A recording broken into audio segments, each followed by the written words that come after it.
She was a Caribbean beauty ready for the good life. She wanted to come to the United States to seek out the American dream. And he was the man who could make all of her dreams come true. He was a very attractive guy, and he was in the military. They appeared to be on a path full of promise until they veered off on a highway to hell. I called 911. I told him there was a person on my porch that had been carjacked. She was stabbed multiple times. The crime ignited a murder investigation that plays like a Hollywood horror film. She was killed in a field like a pig. Her dream had now turned into a Freddy Krueger nightmare. Jaws drop as detectives uncover a real-life story filled with lust, greed, and betrayal. I have never seen a case this strange and this weird. You just can't make this up.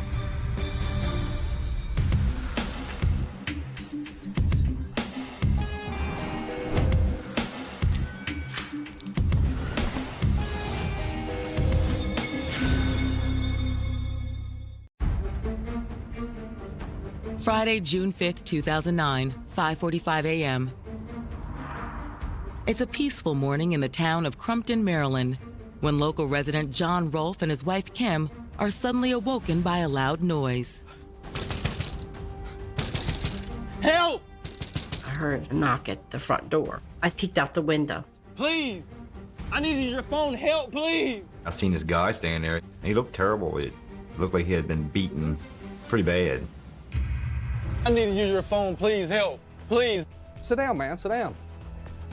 What happened? He says he was carjacked. He needs help. He had a big gash on his arm. He said the guy that had carjacked him had went after him with a knife. I just need help, please. But the most nightmarish part is still to come. The man says that he isn't the only victim. My wife's still down there. John and his wife immediately call 911. I told him, you need to bring an ambulance and police. Yeah, he's cut up pretty bad. He's got a big gash on his arm.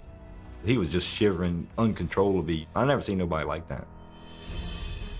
First responders arrive on the scene within minutes and discover that the man is 28-year-old Ryan Holness.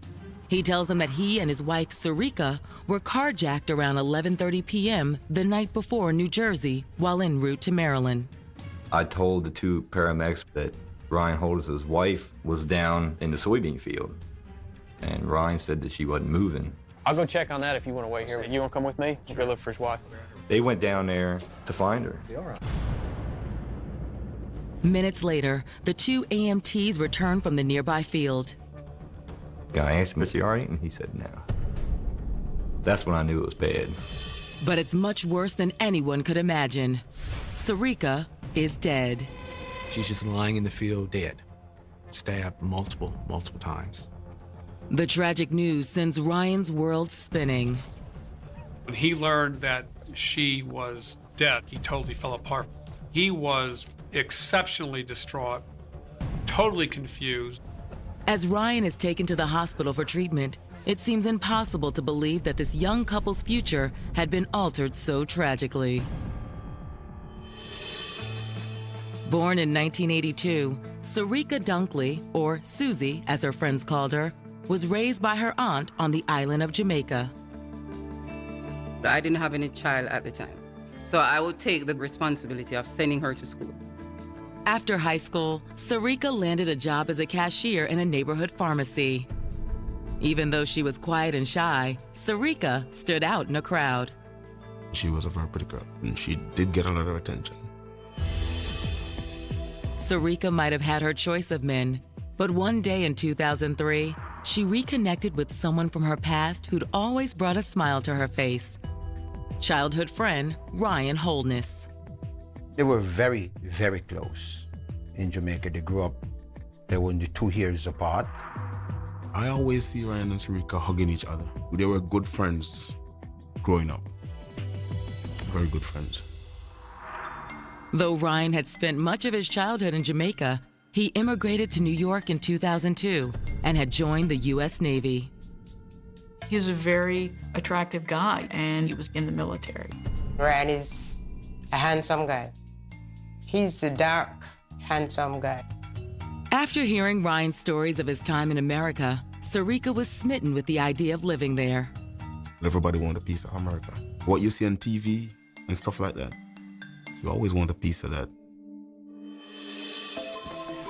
You fine? Yes, I'm fine. Well, Between Sarika's dreams of a new life and their obvious attraction to each other, Ryan decided to fast-track their relationship. will you marry me? Yes, I will. Really? Yes. Really? Whoa. Wait. I heard that he went down to Jamaica and he married her in less than 2 weeks.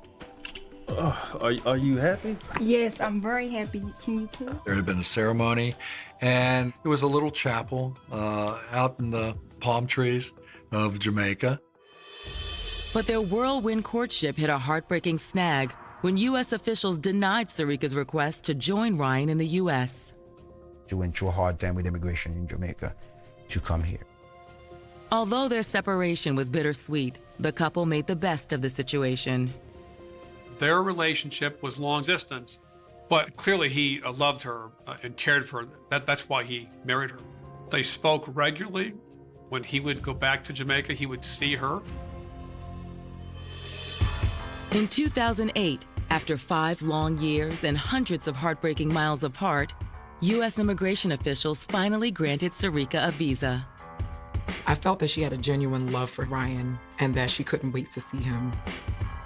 Ryan seemed overjoyed by the news, but by that time, he was living with a fellow serviceman in St. Mary's, Maryland. He was still in the military, so he was on deployment to different countries from time to time. Until better arrangements could be made, Ryan and Sarika decided she should live with Ryan's mother in Brooklyn. Sarika was living with me in New York while Ryan was in St. Mary's, Maryland. The best he could do was to go up to New York on weekends and spend time with her. Once in the States, Sarika made plans to continue her education. Meanwhile, Ryan's career was taking off. He'd recently been promoted to the rank of Petty Officer Second Class. The couple's future had never looked brighter. Until a road trip toward their new beginning took a nightmarish turn, leaving friends and family completely stunned. I was devastated. It's just unfathomable, to even hear of something like that. Why would somebody want to kill her? Why? For detectives on the case, the more pressing question is who? Who would want to murder a woman like Sarika? Given Ryan's initial statement, all they knew for certain is that the couple had been carjacked in New Jersey and forced to drive to this desolate stretch of roadway. They ended up in this rural area, very sparsely populated, no lights. He essentially just attacked both of them. A CSI team scours the field, collecting any physical evidence they can find. They were locating Sarika's purse, her sandals and shoes, scattered in all sorts of locations. The only thing that appears missing is Ryan's car, a 2007 Honda Accord. Hey, sir. Yes, sir. Can you do an APB for me? Yes.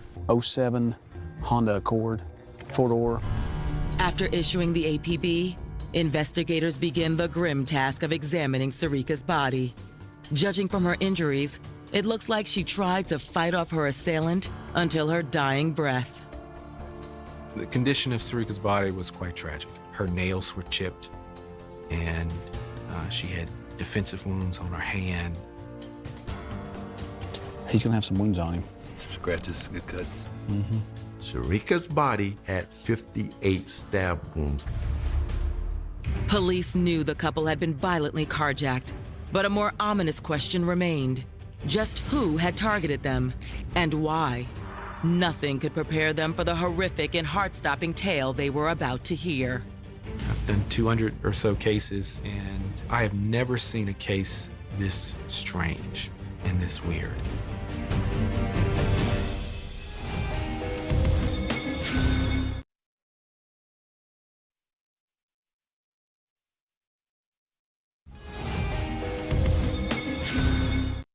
Sarika Holness seemed to have it all. The beautiful Jamaican married her close childhood friend, a handsome naval officer, and moved to the United States to begin their life together. She came here to live the American dream. Sarika really liked America. She always talked about the opportunities. But that dream turned into a nightmare on the night of June 4th, 2009, when Sarika was stabbed to death in a violent carjacking. Her husband, Ryan, managed to survive the attack. The family was in a lot of pain and just wanted answers and just couldn't understand how such a sweet and innocent person, life was taken so short. For the last several hours, police have been trying to fill in the blanks of what exactly happened. After securing the scene and examining Sarika's body, they combed the surrounding field for evidence. There were some personal property.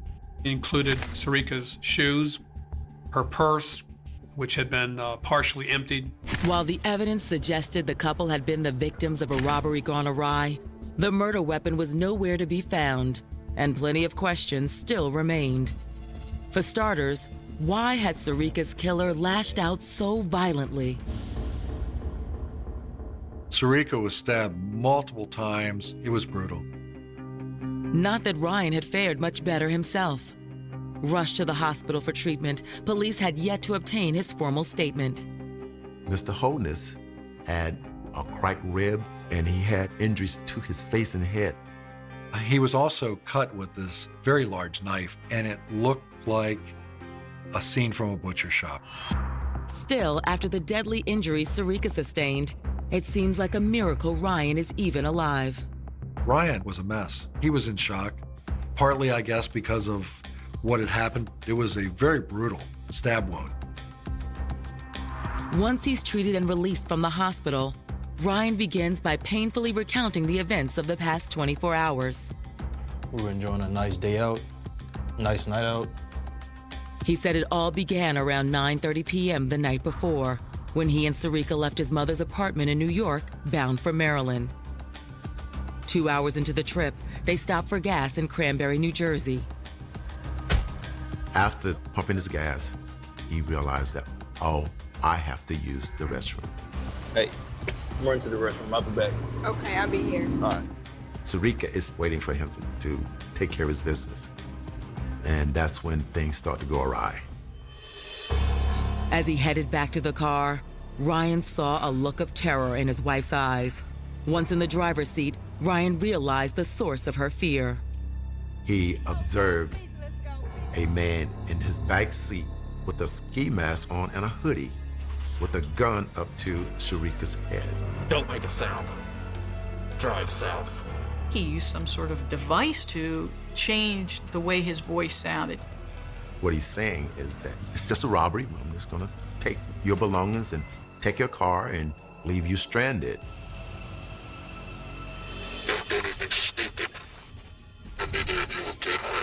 According to Ryan, the gunman continued talking, and what he said gave him even greater cause for alarm. I was in neglect. I didn't come back right. Ryan said that the carjacker was someone who had mental problems. He talked with him during the car ride about the fact that he hated women. When I came back, my girl left me. And he said that this man continued his irrational rantings. And Ryan says in his own mind, he knew this was not going to end well. The conversation continued as Ryan drove south along the eastern seaboard, through Delaware, then into Maryland, before arriving 123 miles later in Crumpton at approximately 1:30 a.m. He said after driving to this point in Kent County, the person asked him to pull over, and he stopped. Slowly, get out of the car. Ryan and Sarika exited the vehicle with the carjacker right behind them. He put the gun down on the car and that he bound Ryan with duct tape. But as the carjacker restrained him, Sarika suddenly took off running into a nearby field. Ryan claims their attacker quickly caught his wife and threw her to the ground. Ryan hears Sarika screaming, "He's cutting me. He's stabbing me." Hearing his wife's screams, Ryan tried to intervene, but with his hands and feet bound with duct tape, there was little he could do. Ryan also tells police the attacker slashed at him with a knife, opening a gash in his arm. Ryan gets cut deeply, almost down to the bone on his forearm. Ryan claims that in addition to cutting him, the attacker punched him repeatedly. The masked gunman punches Ryan in the ribs and all about the face. One final blow, a kick to the head, turned Ryan's world to black. Ryan Holness said that he was hit in the head and knocked out for several hours. Regaining consciousness early that morning, Ryan managed to free himself. He found his wife's lifeless body in a nearby field and staggered to the Rolfs farmhouse for help. We've had murders, we've had some really terrible things happen, but we've never had something this bloody happen here. I tried to help, but I mean, I was tied down, I couldn't get loose. Ryan's statement dovetails with the notion that Sarika's death was the result of a violent carjacking. But before police finished their interview, they asked Ryan if he'd be willing to hand over his clothing to be processed for DNA and other physical evidence. He agrees. He didn't try to hide anything. He tries to cooperate with the police. Between Sarika's gruesome injuries and Ryan's description of their crazed assailant, police can't help but wonder if the motive for the crime goes beyond a mere carjacking. It's just like this crazy guy snapped, and when he saw Sarika run away, that was the straw that broke the camel's back. "I hate women." That's what the masked gunman said. That's the motive as to why it happened. While police aren't certain what kind of monster they're dealing with, the fact remains that Sarika's killer is still at large. And until he's brought to justice, local residents will be on pins and needles. I'm scared to death, not knowing what the heck's going on. I was thinking maybe I should keep a couple knives in my bedroom, just in case. Thankfully, the next day detectives catch their first break. Ryan's vehicle is located 80 miles away in Washington, D.C. It was like, okay, they found the car, now they're gonna find some kind of evidence that, who did it. Investigators seem optimistic as they race to D.C., but when they arrive, any hopes of finding the killer are quickly dashed. The Honda Accord was found on 8th Street in D.C., near a bus station. Whoever drove the car over there was able to make a pretty quick and convenient getaway from there, hopped on a bus and was gone.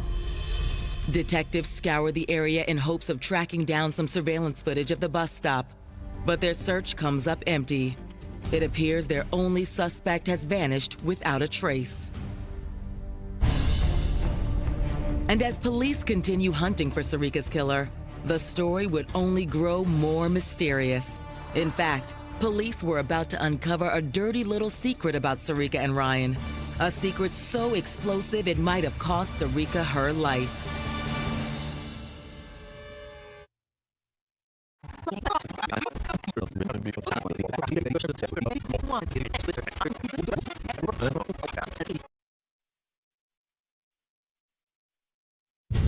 "26-year-old Jamaican-born Sarika Holness moved to the U.S. to be with her loving husband Ryan and live the American dream." She was very happy. They were looking for a better life and a future together. But on June 5th, 2009, their 6-year marriage came to a bizarre and gruesome ending. Don't make a sound. Drive south. Her dream had now turned into like a Freddy Krueger nightmare.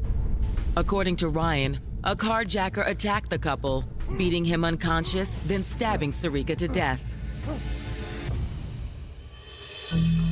24 hours into the investigation, detectives catch a break. Ryan's stolen vehicle has been located 80 miles away in Washington, D.C. The car was located in a part of D.C. that was near the bus station. They canvassed the area, they tried to get the videos, try to figure out what happened. But their search comes up empty.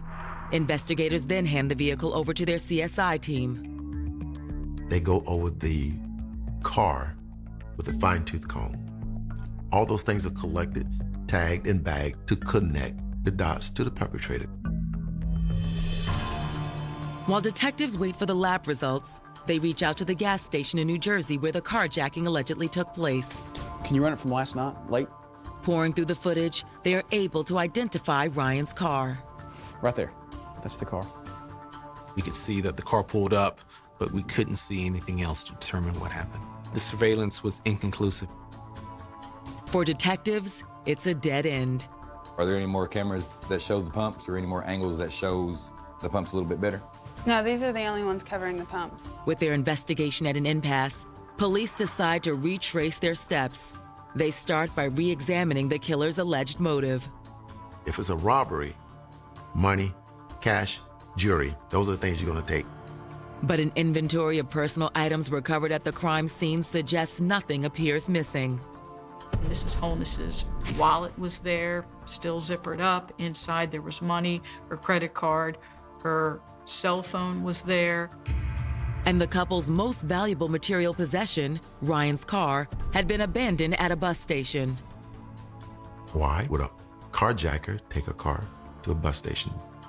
He has the keys, he has the car. Unable to answer that question, detectives begin to ponder a new and more chilling theory. Perhaps this wasn't a robbery after all, but rather a crime meant to look like one. Could Sarika have been the real target all along? That might explain why Ryan was left alive. I couldn't imagine anybody hurting Sarika in any form. It was a mystery. Why would anyone want to kill Susie? While her family seems at a loss for a motive, they do reveal one startling secret about Ryan and Sarika's relationship. A secret that leaves detectives speechless. Ryan and Sarika are second cousins. She married him without the family approval. And once they found out, it just totally tore the family apart. I didn't know what was going on between them. I saw them as kids hugging each other knowing they were cousins. But as much as their family disapproved of their holy matrimony, one thing soon becomes very clear to police. This marriage wasn't motivated purely by love. It was a marriage of convenience. It was just to get married so that she could get her papers. She married him for her to have a better life in the United States. A fact Sarika didn't exactly flaunt, especially to U.S. immigration officials. She's very secretive. She didn't want anybody to know that. But it wasn't just Sarika who kept the true nature of her relationship with Ryan a secret. Ryan also kept the truth of the marriage under wraps from his numerous girlfriends. We learned that Ryan had multiple girlfriends in Maryland, girlfriends in New York. For detectives, any one of Ryan's girlfriends could be a potential suspect. It could have been a woman. Mr. Holness was portrayed as somewhat of a womanizer. We know we all do crazy things for love and romance. As investigators dig deeper into the case, they will unearth a trove of sordid secrets, including the shocking revelation that the twisted depths of this relationship run much deeper than anyone could ever imagine.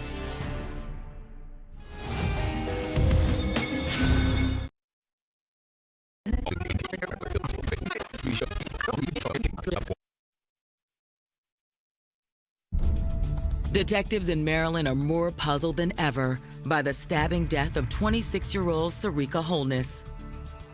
Based on information provided by her husband Ryan, Drive south. police initially believed Sarika had died during a botched carjacking. But within hours of discovering Sarika's body, the investigation shifts gears. Detectives have just learned strange new details about Ryan and Sarika's marriage. They were from the same family tree. It was cousins. It was a marriage of convenience. It was his cousin. He just wanted to help her to come to the U.S. Investigators have also discovered that Sarika wasn't the only woman in Ryan's life. We know he had other girlfriends, and it seems a bit strange to have so many different girlfriends. In light of the startling turn of events, police decide to bring Ryan in for another round of questioning. So Ryan, tell me about Sarika, about your relationship with her. Ryan admits their relationship is a little unorthodox, but he claims they both benefited from the arrangement.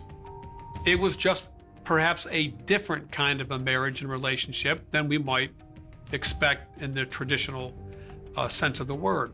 But what about the other women? According to Ryan, they were no secret to Sarika. So she knew about your other women? Of course, she knew about all of them. It was an open relationship, and he felt comfortable in that kind of relationship. He believed that she was the kind of person that was accepting of that same relationship. Still, police are curious if Sarika truly embraced the idea of an open marriage. But according to Ryan, he wasn't the only one in the relationship with a lover on the side. She lived for a few years in Jamaica, even after they were married. And she had some kind of a male friend. Police contact Sarika's family to corroborate Ryan's story. Sarika's family confirms she indeed had a boyfriend in Jamaica named Junior Powell. Even though she was married to Ryan, Sarika was Junior's girl. According to her family, Junior helped fill a gap in Sarika's life after she and Ryan married, but were forced to live in separate countries until immigration officials gave Sarika clearance to immigrate to the U.S. Sarika's family tells detectives that while Junior was head over heels for Sarika, he wasn't exactly thrilled with her marriage to Ryan. I talked to him about that. It's not something that he was happy with. Could her marriage to Ryan have finally pushed Junior to the brink? That theory seemed possible until police contact authorities in Jamaica. Turns out, Junior was in the Caribbean at the time of the murder. But if detectives can eliminate Sarika's lover as a suspect, then who committed this vicious crime? A search of Ryan's phone records reveals one possible clue. Police were able to intercept text messages that he was getting from a woman the night of the murder. The number is registered to a woman in Virginia Beach by the name of Deidre Williams. When police question Deidre, she admits that she and Ryan have been dating for the past 8 months. Did you text Ryan the night that Sarika got murdered? Yeah, we texted a few times when he was leaving from New York. But detectives are shocked when Deidre reveals the nature of their conversation. Ryan text message to say that he's gonna initiate a divorce from Sarika. Her testimony was inconsistent with Ryan's story. A review of the actual text messages shows that Deidre is telling the truth. Why did Ryan lie to police when they asked if he was happy with his marriage to Sarika? Detectives begin questioning Ryan's account of the attack. Ryan Holness says he woke up after being knocked out and went straight to the home of a resident that was nearby. Looking to verify his story, police call a canine unit to the scene. Canine sniffed some of Ryan's clothing and he tracked exactly where Ryan went. Locking onto a scent, the dogs don't lead handlers directly to the farmhouse where Ryan called 911. Reckon he's picking up something we didn't see? I don't know. Rather, they take police in the opposite direction, to 2 locations Ryan never mentioned, a mobile home and a bridge over a nearby river. Did he mention anything about going anywhere else? Not to my knowledge, he didn't. I don't think he did. Mr. Holness' scent was traced down to a river that he said he never went to. That can't happen, or the hound wouldn't have followed it. I guess we'll have to ask Ryan some more questions. Contacting the owner of the mobile home, police soon make another startling discovery. Around 3:30 in the morning, there was a knock on her front door and a knock on her rear door. No one answered the door, and there was duct tape found in her yard. This is the time when Mr. Ryan Holness should have been unconscious. There was a lot of unanswered questions, which now makes them think there's more to the story that's being told. But police could never imagine just how twisted this sordid story was about to get, or the unspeakable evil that had forever severed 2 lives.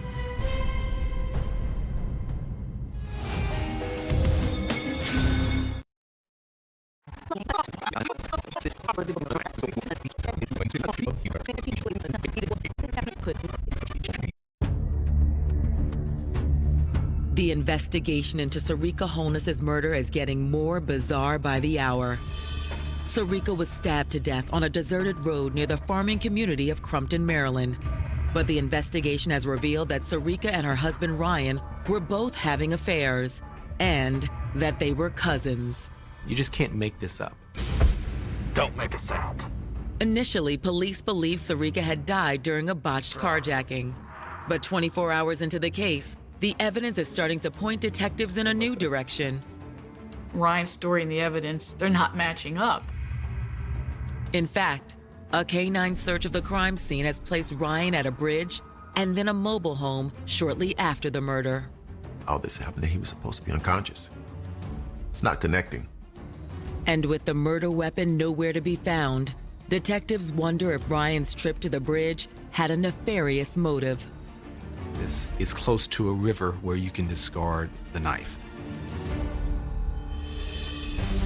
With circumstantial evidence mounting, police execute a search warrant of the townhouse in Maryland Ryan still shared with a friend. Ryan was using his roommate's computer. So we talked with the roommate and we actually got the computer. Found anything?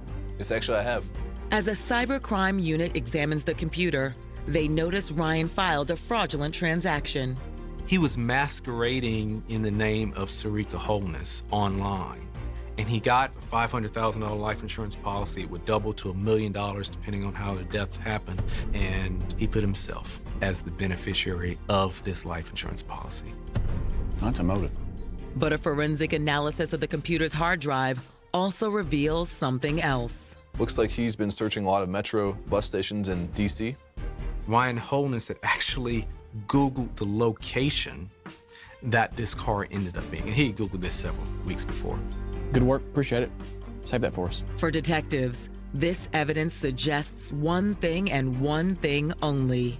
Premeditation. Someone's had a plan and they were putting all the pieces in place before they initiated. But investigators have a problem. Ryan couldn't have pulled this off by himself.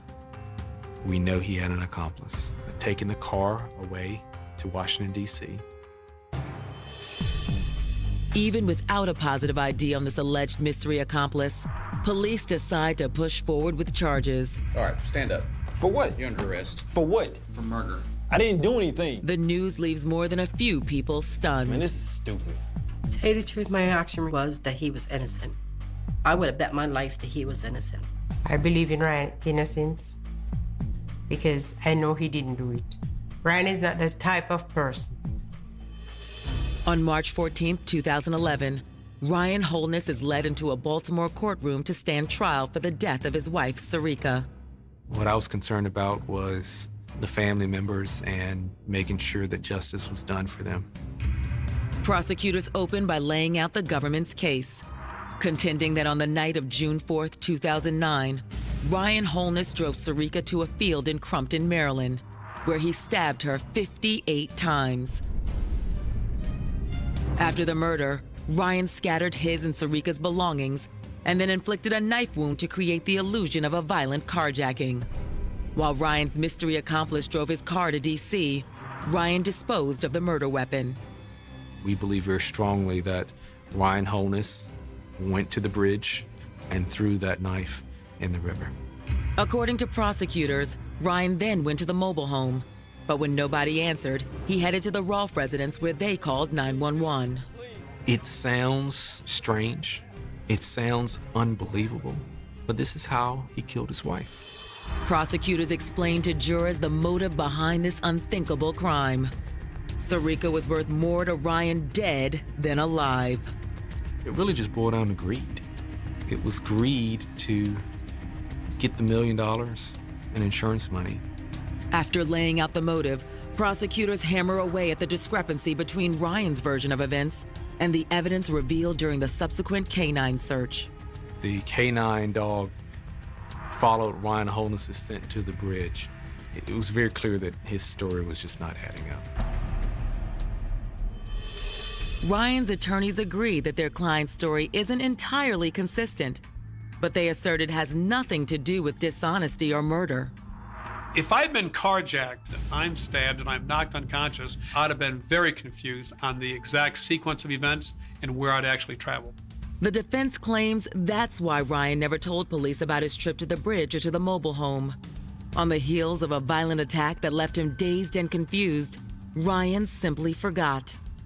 But as prosecutors point out, if Ryan had truly survived such a brutal assault, medical records would support that claim.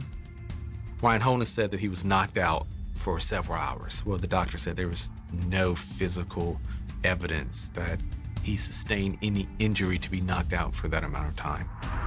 Prosecutors then lay out the laundry list of evidence they believe confirms Ryan had been plotting to murder Sarika. His affairs, the damning phone and computer records, and the $1 million insurance policy Ryan took out on Sarika's life. But Ryan's defense team counters that their client's actions weren't that unusual in light of other policies Ryan and Sarika had recently obtained. She was on other policies of Ryan's as well that even predated this insurance policy. The defense's argument makes sense, but they have a much harder time refuting the forensic evidence recovered from both Sarika's body and Ryan's clothing. She had chipped fingernails and chipped toenail polish, and they found some of those chipped particles on Ryan's clothing. The evidence suggests a struggle took place between Ryan and Sarika around the time of her death. It seems like a crushing blow to Ryan's defense, but his attorneys quickly turned the tables. There was blood inside the vehicle, which did not match Ryan's blood, nor did it match Sarika's blood. The defense argues this is proof that Ryan has been telling the truth all along, that they were the victims of a violent carjacking, and that Sarika's killer is still at large. We provided every reasonable explanation to that jury that he was an innocent person and that the real killer was still out there. But prosecutors still have one more witness to call. And what he was about to say would not only rock the courtroom, but could very well make or break the case.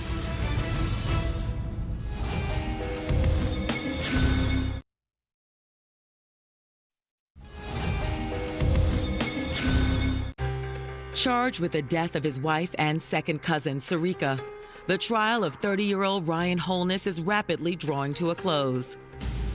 Ryan's attorneys have argued a DNA sample recovered inside the Holness' vehicle is proof that an unidentified carjacker murdered Sarika. But prosecutors argue otherwise and call a surprise witness to the stand: Ryan's cellmate in the Kent County Jail, Stephen McGrath.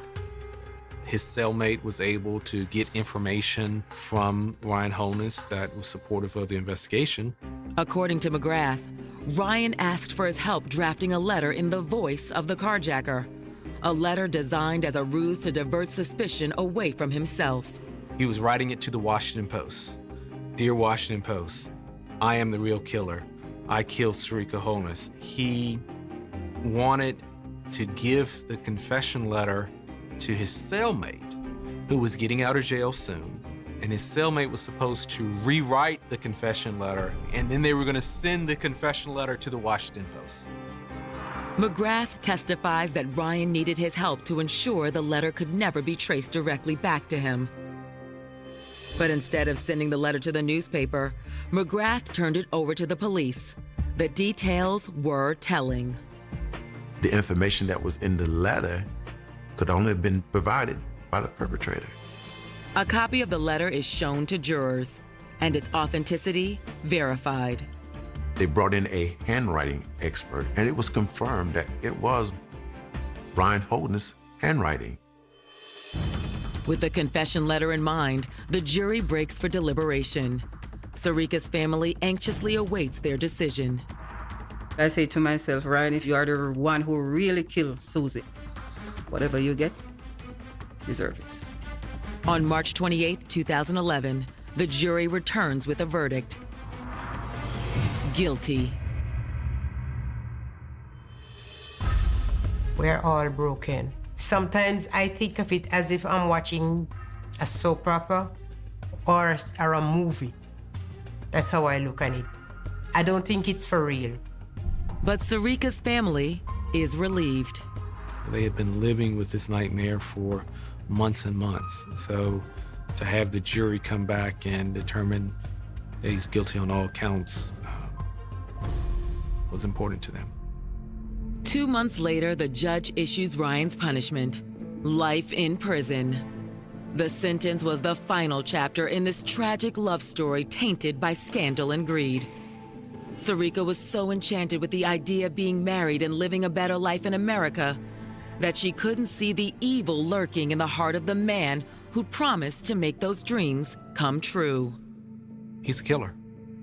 I mean, he's just a killer. He devised an elaborate scheme to kill his wife, to obtain $1 million in insurance money. And what would motivate someone to do that is just beyond me.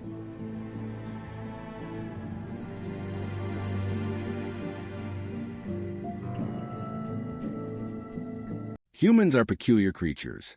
They will take a life for the most absurd and petty reasons you can possibly imagine. But the oldest motive in the book is always the same, pure and unadulterated greed for green paper. Enter Nicholas Cordova, 40 years old, a truly good man and a devoted family man who stepped up to raise his siblings when he was just a boy himself. A man who only wanted to build something honest with his own 2 hands. He buys into a heating and air conditioning business in Gilbert, Arizona, and works tirelessly to provide for his loved ones. Universally respected by everyone who crosses path. My heart aches for his wife Alicia and his young children, because a man like Nick did not deserve the cold-blooded nightmare waiting for him. Then you have his business partner, Dave Sweetman. I have interviewed thousands of criminals in my career, and they all share a certain stench of arrogance that they think they can outsmart the system. Dave has a criminal record of fraud, assault, and trespassing, a shady character to his very core. Nick's first mistake, and tragically his last, was seeing the good in a snake. Fast forward to the spring of 2020. The business is bleeding money. Dave is skimming $30,000 here and $15,000 there, treating the company accounts like his personal piggy bank. Suddenly, Dave becomes very interested in taking out life insurance policies on each other, specifically $8 million worth of coverage. You have to be kidding me. If someone asks you to take out an $8 million policy on your life to protect a failing air conditioning business, you do not sign a piece of paper. You run in the opposite direction. Wednesday, May 26th, 5:30 in the evening. Nick is on a video call with his young children, enjoying a brief moment of connection before coming home. The innocence of that family moment is shattered in an instant. The children hear a loud bang. Alicia hears a horrifying sound of struggle and rushes to the scene in sheer panic. The local police department arrives to secure the building. What do they find? Dave Sweetman, hiding behind a locked door, peeking through the blinds like a frightened rat caught in a trap. He hands over an unfired 9mm weapon and claims they were robbed by 2 masked Hispanic men wearing bright green shirts. A robbery. My. Let's look closer at this so-called robbery. Dave claims these men held him at gunpoint and he gave them absolutely everything he had. But when the patrol officer searches Dave on the scene, he finds over $1,000 in cash sitting right there in his front pocket. Dave says the robbers hit him on the head, conveniently knocking him unconscious right before his partner was executed. How incredibly convenient for him to miss the main event. The crime scene tells a completely different story. Nick's desk is a chaotic war zone, showing the desperate physical struggle of a man fighting for his survival. Dave's desk on the other side of the room, pristine, untouched, not a single paper out of place, with the bottom drawer wide open holding his empty gun case. And where's the security camera for the specific office space? Non-existent. The only blind spot in the entire building just happens to be the exact location of the murder.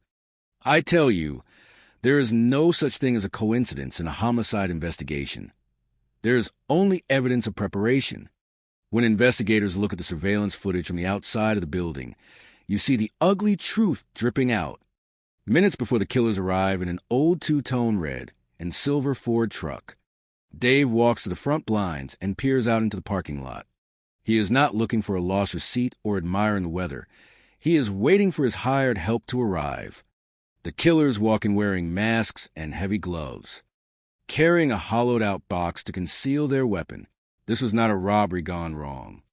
Robbers do not leave a wallet full of cash on a dead man, and they certainly do not leave a business full of expensive equipment untouched. This was a targeted execution, a calculated hit designed to eliminate a partner. The killers flee the scene, and one of them is caught on tape merely 2 minutes later at a local gas station, buying fuel with cash. He is completely calm, his mask removed, staring right into the camera lens. A heavy-set man in dark clothing who simply vanishes into the wind. Dave is detained but quickly let go by the department. He goes home, and a mere 5 days later, he demands that the grieving widow sign the insurance paperwork so he can collect his blood money. He does not even wait for the man to be properly buried before counting his coins. Pure, unadulterated psychopathy. And the local police department?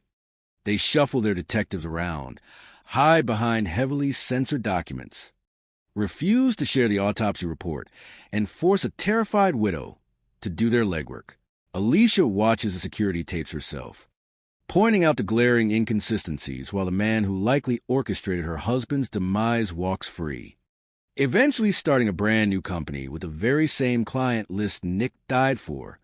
And if that alone does not make your blood boil, you just have to dig a little deeper into the past. 7 years prior to this tragedy, Dave's wife Laura died under incredibly mysterious circumstances that were never fully resolved. A terrifying pattern of convenient deaths? You can decide for yourself. The truth of what happened that evening in May is out there, buried under a mountain of blacked-out files and a perfectly untouched office desk. But the dead will always speak if you are willing to sit down and listen to them. And the soul of Nicholas Cordova is still screaming for justice. Humans are strange creatures. They kill for the most ridiculous reasons you can possibly imagine. But beneath those ridiculous reasons lies a dark, empty void of human ego, and I tell you, after decades of looking into the eyes of killers, nothing surprises me anymore. My. The case of Laura Sweetman is one that will make you lose sleep if you have a single shred of humanity left in your bones. To understand the tragic end of this story, we have to look past the sterile police files and peer directly into the fragile mind of a brilliant victim and the dark, parasitic nature of the man who vowed to protect her. Laura was a pediatric neurologist, a woman whose mind was a beautifully mapped highway of intellect, capable of decoding the complex electrical pathways of the human brain to heal sick children. She spent her days rescuing young lives from the brink of darkness, yet she could not decode the monstrous signals coming from the man she shared a bed with. While she was a savior at the hospital, she was a quiet prisoner in her own home, systematically hollowed out by a husband who could not stand her brilliance because it highlighted his own pathetic mediocrity. Dave Sweetman was a high school football player who never quite outgrew his teenage glory days. A small business owner whose ego was as fragile as glass and twice as sharp. He spent decades belittling Laura, chipping away at her confidence until she felt like an invisible ghost in her own skin. Because a classic control freak cannot tolerate an equal, they require an absolute subject to dominate. You have to be kidding me if you think this was just a tumultuous marriage. This was a slow, agonizing psychological execution of a woman's soul. But a human spirit can only be compressed so far before it fights for air. And as Laura began training at a local gymnasium, reclaiming her physical strength, she started to find her voice. That was when she uncovered the ultimate, sickening insult to her years of devotion. Dave had a whole other life, a secret mistress, and a preschool-age son that he had successfully hidden from her for years. Imagine the psychological shock of realizing your entire domestic existence is built on a foundation of sociopathic lies. Laura was finally done, and she planned her escape with the clinical precision of a surgeon, choosing a weekend in April 2013 when Dave was away at a wrestling tournament with 2 of their 3 sons to secretly move her belongings into a rental home. But a parasite always senses when its host is trying to break free. On Sunday, the 21st of April, when she went back to their shared house, Dave confronted her. What followed was a terrifying display of narcissistic panic. A man realized his possession was walking away. Laura called the sheriff department at 8:44 in the evening from a nearby movie theater, sobbing that Dave had held her hostage, choked her 3 separate times, and threatened to kill them both. Dave played the semantic victim, telling deputies he only held her to hug her close while she screamed for help in a tight embrace. You have to be kidding me. The charges were dropped due to insufficient evidence, but Laura secured an order of protection. For 5 months, she lived in a state of hypervigilant terror, constantly stressed about money after discovering Dave had run fraudulent businesses in her name, leaving her with massive debts, and she felt constantly followed. On the 14th of November, a neighbor spotted a suspicious white Isuzu rodeo with a medium-built white man sitting in her driveway for hours. A crucial lead the police department completely ignored.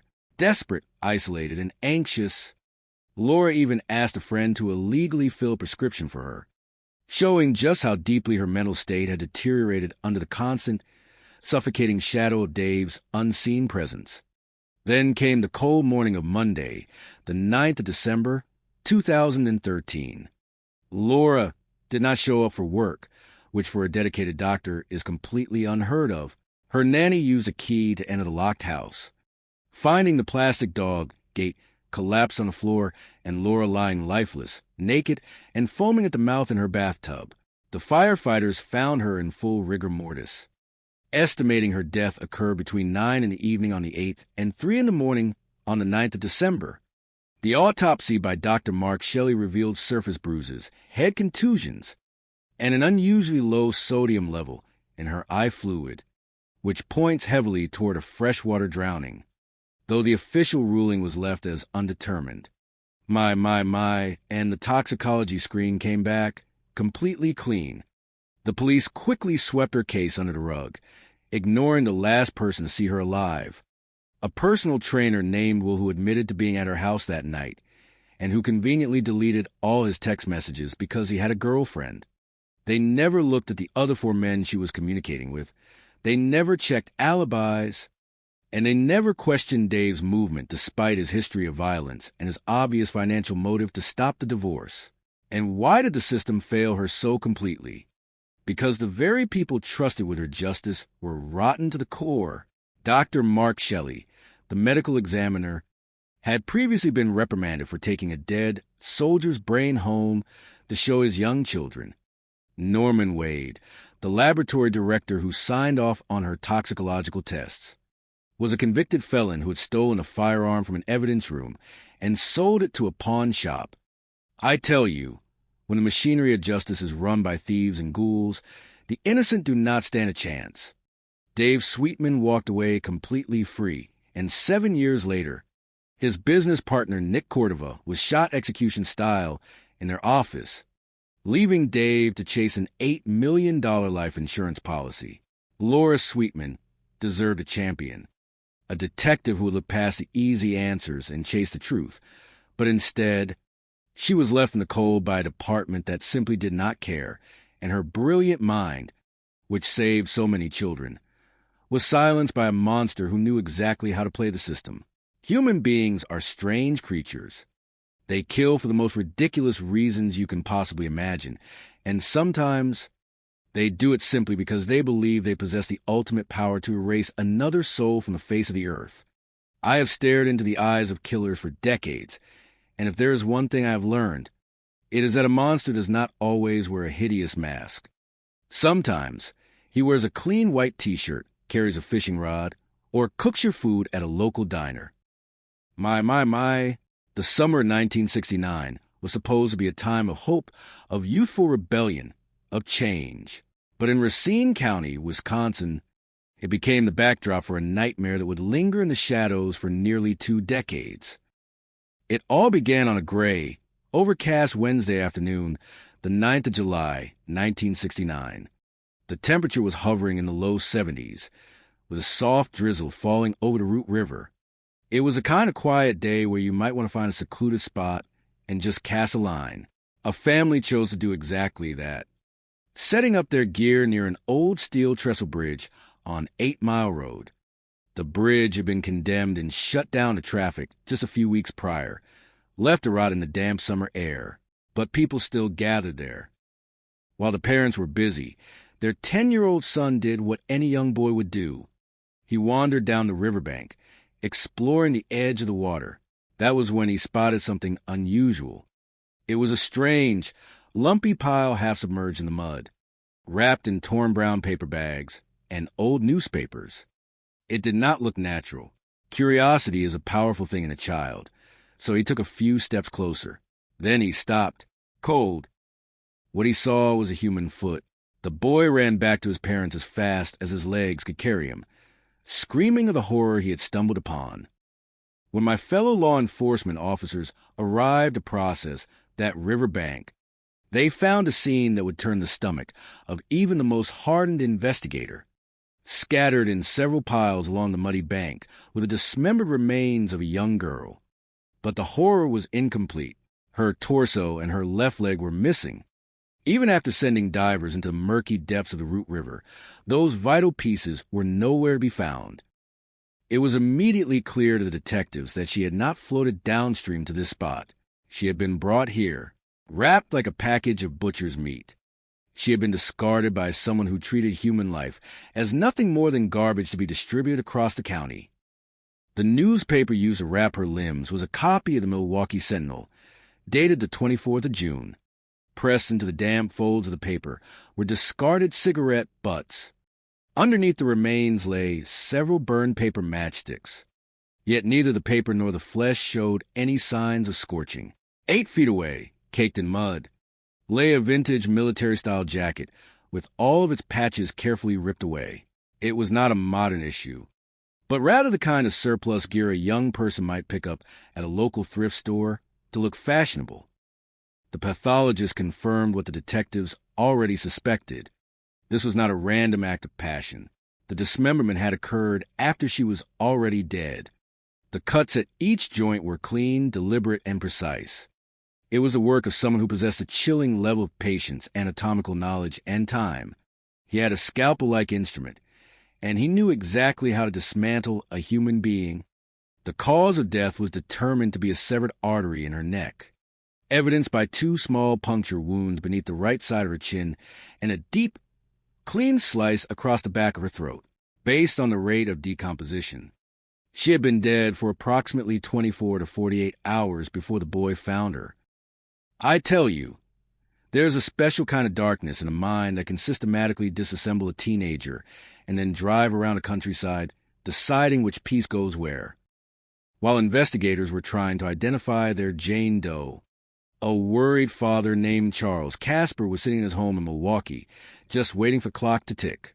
Around 11 o'clock that evening, his family heard a brief news bulletin describing the horrific discovery at the Root River.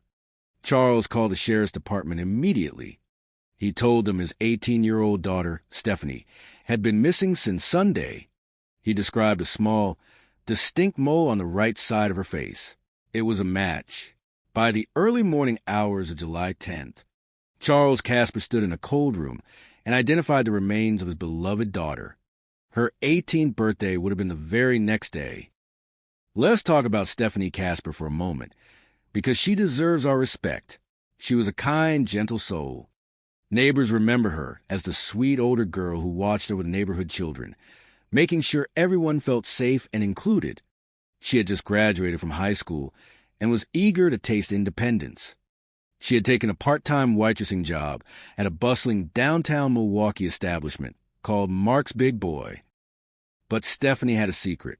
In the summer of 1969, the world was changing, but it had not changed enough. She was deeply in love with a 22-year-old military serviceman named John. John was black, and Stephanie was terrified of how her traditional parents would react to their relationship. She had met John's family, and they loved her, but she kept him hidden from her own. To spend time with him, she began staying out of the house, telling her father she was sleeping over at a girlfriend's home. That is why her parents did not worry immediately when she did not return. On Sunday, July 6th, John dropped Stephanie off at her family's house around 4 o'clock in the morning after a late-night party. Her father saw her around the house later that afternoon, between 5:15 and 5:30 in the evening, right before she left for her shift at the restaurant. John was supposed to pick her up from work at 12:30 in the morning on Monday, but John fell asleep. He missed the pickup. Co-workers recalled that Stephanie was visibly upset about being stood or forgotten. She slung her brown leather purse over her shoulder and walked out into the cool midnight air, presumably to catch a bus. She was never seen alive again. When she did not show up for her shifts on Monday and Tuesday, her manager finally called her family, and then came the grim news broadcast on Wednesday. The investigation immediately began tracing the path of her killer. The day after her body was found, residents in Franklin, 6 miles north of the riverbank, found a cluster of personal items discarded along a quiet rural road. It was Stephanie's gold clutch purse, her blue appointment book, her Social Security card, and her driver's license application. Ripped to shreds were photographs, including her graduation portraits and a strip of pictures from a photo booth showing a dark-haired young woman.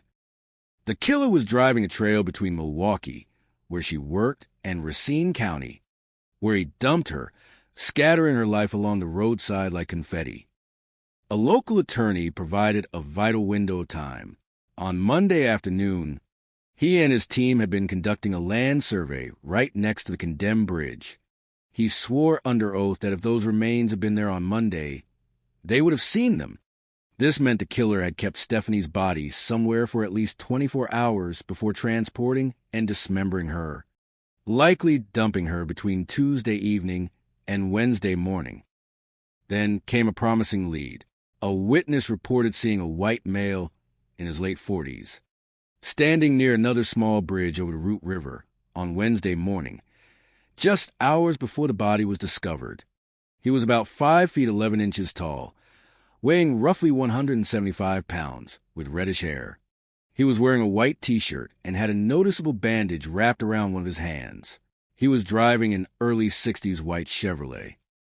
You have to be kidding me. This guy was not fishing. He was dumping or retrieving something from the water. John, the boyfriend, was quickly ruled out.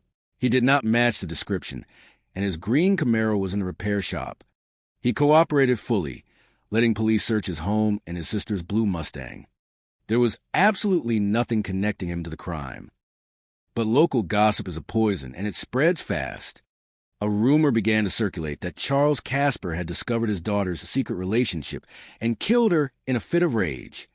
When detectives put the question to him directly on July 11th, Charles chuckled and said, "If I had, you never would have found her." My, that is a highly disturbing response to give to a homicide investigator when your daughter's partial. Remains have just been pulled from a muddy riverbank. But despite his incredibly poor choice of words, Charles had a solid alibi. He worked a second shift as a dispatcher and was logged in at work during the hours Stephanie vanished. Investigators turned their focus back to Mark's big boy. It was a chaotic workplace filled with late-night shifts, heavy drinking, and male managers making aggressive advances toward young waitresses.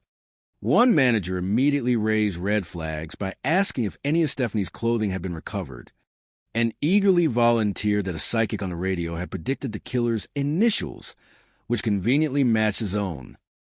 Then there was Michael Bartelt, a 20-year-old cook who had recently returned from serving in Vietnam.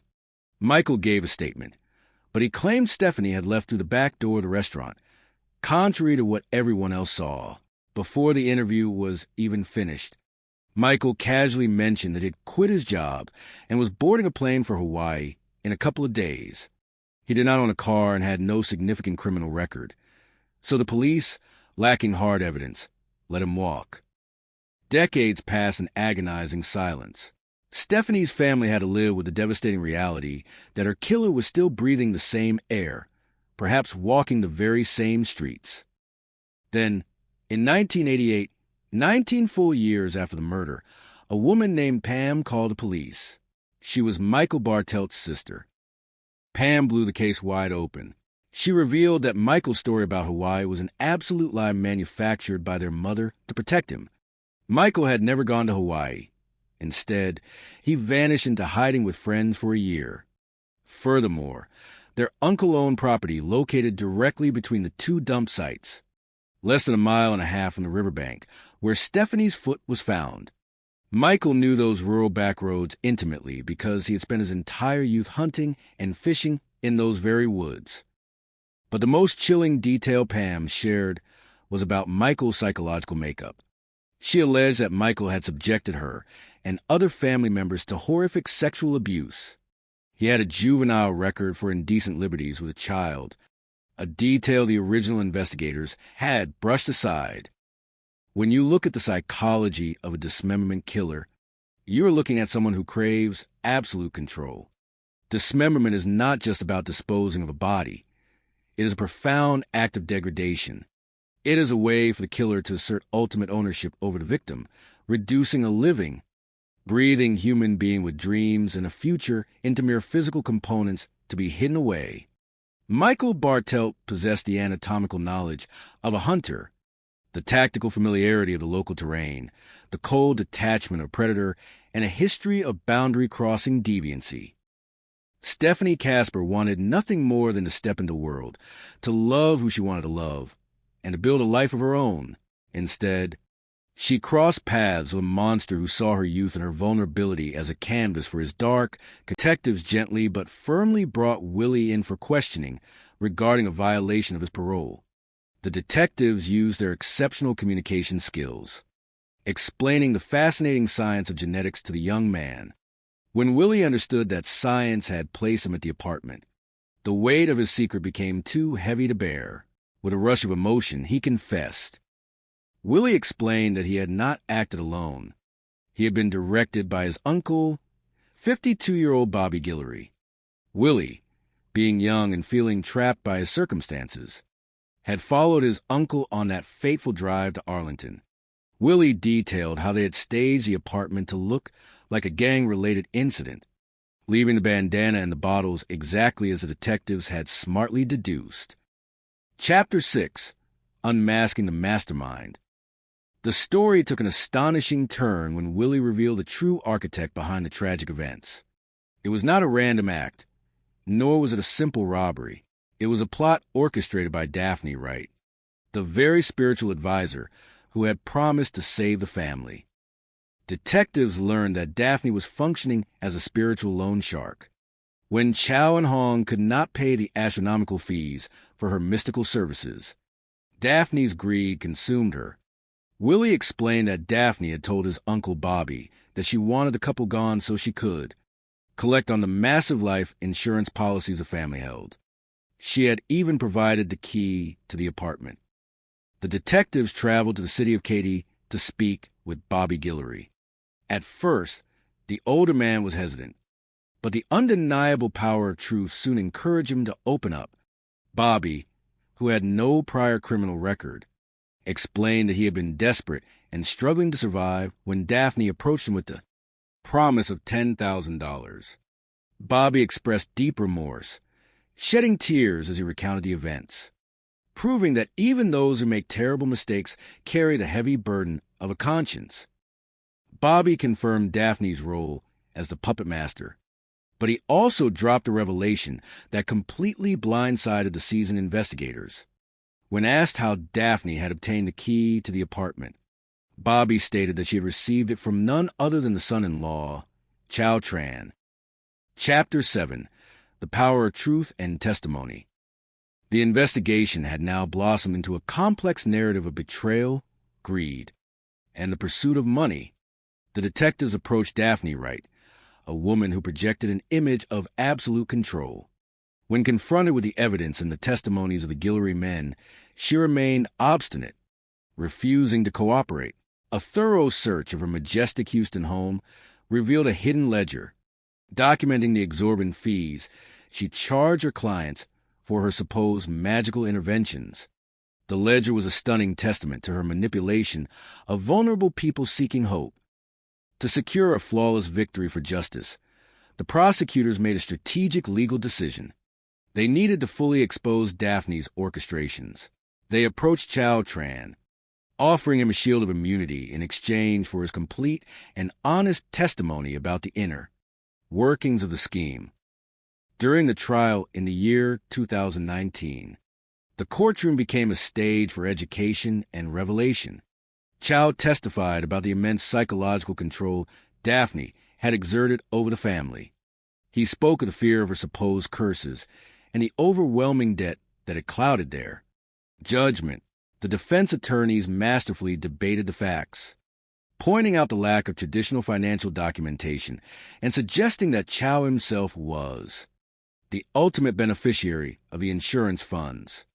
It was a brilliant display of the American legal system at work, where every perspective is rigorously examined. Chapter 8, A Legacy of Light. In the peaceful month of September, the jury, representing the thoughtful voice of the community, reached their conclusion. Daphne Wright was found guilty of her primary role in the tragedy and was sentenced to spend the rest of her natural life in a secure facility, ensuring she could never again manipulate the hopes and fears of the vulnerable.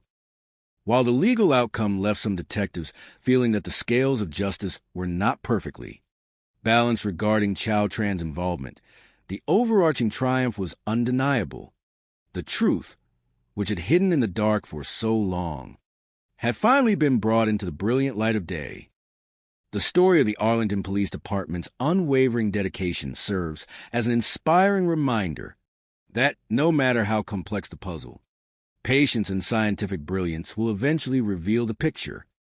As the years move forward, the vibrant community of Arlington chooses to focus not on the shadows of the past, but on the bright, beautiful legacy left behind by Long Nguyen and Hong Lee. They are remembered not for the tragic end of their journey, but for the profound love they shared, the incredible business they built with their own hands, and the joyous, generous spirit they brought to their neighborhood. Their memory is a gentle, comforting beacon, reminding everyone that while greed and deception may temporarily disrupt our lives, it is love, community, and truth that ultimately endure forever. The city of Arlington, Texas, has always been a tapestry of woven dreams, a place where the wide open skies of the United States promise a canvas large enough for anyone willing to paint their future with hard work and hope. In the year 2000, Long Nguyen and his beloved wife Hong Lee arrived under those boundless skies, carrying with them the rich, time-honored traditions of their homeland, Vietnam. They were a couple whose very presence radiated warmth. Long, a man in his 70s with a gentle smile that crinkled the corners of his eyes, and Hong, whose kindness was a well-known comfort to everyone she met, did not come to rest. They came to build a legacy. They brought their 3 children and their deep, abiding love for family, ready to plant new roots in a community that welcomed them with open arms. Arlington in those days was blossoming into a vibrant hub of diverse cultures. The great wave of Vietnamese immigrants that began in the late 70s and continued through the 80s and 90s had transformed certain neighborhoods into bustling centers of commerce, culture, and culinary delight. Long and Hong studied the area carefully, realizing it was the perfect soil to nurture their ambitions. They were not merely seeking a quiet retirement. They were pursuing the grand American dream. With their life savings and a spirit of determination that inspired everyone around them, they established a commercial sewing business. The hum of sewing machines became the heartbeat of their new life. They enlisted the help of their family, most notably their 38-year-old son-in-law, Chow Tran. Chow, who spoke fluent English, became the charismatic face of the operation, negotiating with contractors and managing the day-to-day logistics. For nearly a decade, the Nguyen family thrived. Their sewing shop was a testament to dedication, eventually securing incredibly lucrative contracts, including an esteemed partnership with a global entertainment giant like Disney. They were a prominent, respected family. Neighbors waved to them in the mornings, and the local community looked up to their success as a shining example of what could be achieved through unity and perseverance. Yet, As the years rolled on toward the year 2011, the winds of fortune began to shift. The global economy fluctuated, the prestigious contracts slipped away, and the once thriving business faced an agonizing decline. In times of immense stress, when the modern world seemed to offer no solutions, many find solace in the ancient traditions of their ancestors. For thousands of years, Asian cultures have held a deep respect for spiritual advisors, seeking their wisdom to invite good fortune and ward off misfortune. It was an old-style mysticism, a belief in guardians of prosperity and protectors of the home. When a family faced a major crisis, whether it was financial ruin or a sudden string of bad luck, they would often turn to these traditional healers for guidance. It was a beautiful, deeply human desire to find hope in the unseen. Encouraged by his mother-in-law, Chao Tran scoured the local Vietnamese newspaper and found an advertisement that promised a return to prosperity. The advertisement belonged to a woman named Daphne Wright, a spiritual advisor residing 250 miles away in the bustling city of Houston. Daphne claimed she possessed a profound ability to lift curses and restore good fortune. Desperate to save the family business and protect the legacy they had built, Chao reached out to her. He traveled to Houston for a consultation, and Daphne performed a ritual. For a brief, shining moment, the family felt a surge of hope. They genuinely believed that the dark clouds were parting and that their hard-earned dream would be salvaged. However, hope placed in the wrong hands can sometimes lead down a perilous path. Instead of changing their fortunes for the better, the family unknowingly stepped into a complex web of financial exploitation. Daphne was not the benevolent guide they had imagined. She began charging exorbitant fees for her services, extending credit to the desperate family. The supposed spiritual healings did not bring customers back to the sewing machines, but they did amass a staggering debt.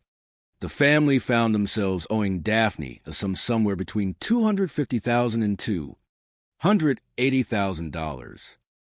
The weight of this secret debt hung over the family until the morning of June 10th, 2012.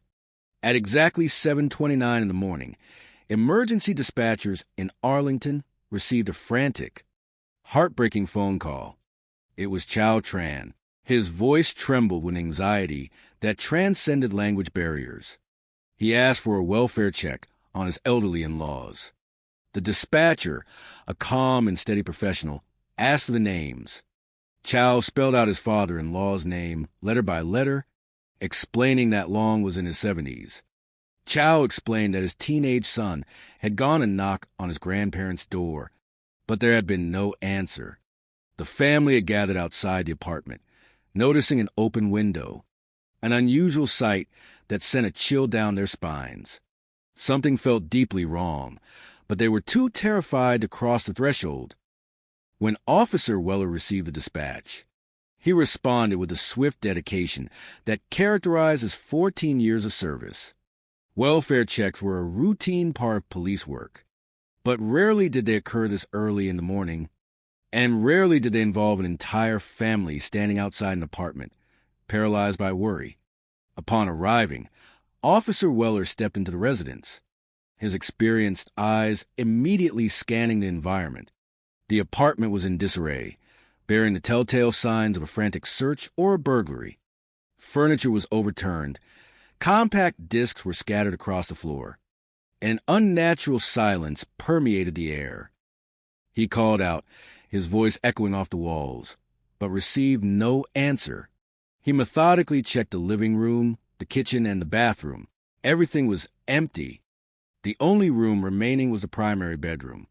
Entering the bedroom, Officer Weller was initially focused on finding the couple, hoping they had perhaps just gone out for a morning walk and forgotten the lockup. He turned to leave, thinking all was well, when his flashlight illuminated a series of smudges on the wall.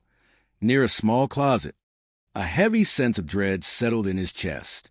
His instincts, honed by over a decade on the force, urged caution. Yet his duty propelled him forward. He opened the closet door and found Long and Hong. The discovery was profoundly tragic. The beloved couple, who had worked so hard to build a life of peace and prosperity, had been taken from the world in a manner that defied all reason. They had been bound, their breaths stolen away. The solemn stillness of the closet stood in stark contrast to the beautiful, vibrant lives they had lived. Officer Weller, a veteran who had seen the darkest corners of human nature, was left momentarily speechless. The shock was overwhelming. He stepped back out into the living room, gathering his composure before keying his radio to request a supervisor and a crime scene unit. When the homicide detectives arrived, including investigators with 21 years of experience, they were deeply moved by the tragic scene. The crime was shocking in its severity, especially considering the gentle nature of the victims. Who could possibly wish harm upon two sweet, hard-working elders who had never bothered anyone? As the detectives processed the scene, they noticed several peculiar details. It appeared a violent struggle had taken place near the front door, yet the living room contained bizarre artifacts that felt remarkably out of place. On the coffee table rested a plate with crushed prescription pills and a discarded marijuana cigarette. Most striking of all was a blue bandana wrapped deliberately around a beer bottle. It looked like a calling card, a dramatic signature left by a local street gang. Arlington did have active youth gangs known for extortion, and the color of the bandana was significant. Yet, to the seasoned detectives, the scene felt almost theatrical. It was too perfect, too deliberately arranged. Gang members rarely targeted innocent elderly couples in such a highly orchestrated manner, and they certainly did not usually leave their identifying colors perfectly displayed like props on a stage. The investigators theorized that the crime scene had been staged to mislead them. The detectives meticulously gathered every piece of evidence. They collected the blue bandana, the beer bottle, and the marijuana cigarette, sending them off to the laboratory in the hopes of extracting a genetic profile. They interviewed Chow Tran, who acted as the primary spokesperson for the grieving family. Chow appeared cooperative, providing a detailed timeline of the previous evening. He explained that the family had gathered to celebrate Long's birthday.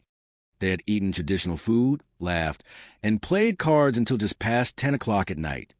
The elderly couple had received a ride home, and that was the last time they were seen alive. When asked about potential enemies or financial disputes, Chow maintained that they had none. The sewing business had struggled, he admitted, and they had even consulted a spiritual advisor to lift what they believed to be a curse. But there was no mention of the crippling debt. The detectives did discover that the couple possessed a substantial life insurance policy, valued at over $1 million, intended to keep the business afloat in the event of a tragedy. Chow and his wife were the primary beneficiaries.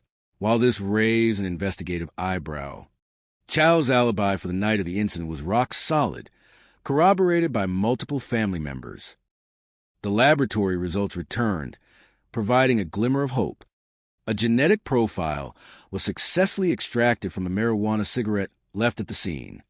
However, when compared against the national database, the Federal Bureau of Investigation's combined DNA index system, there was no match.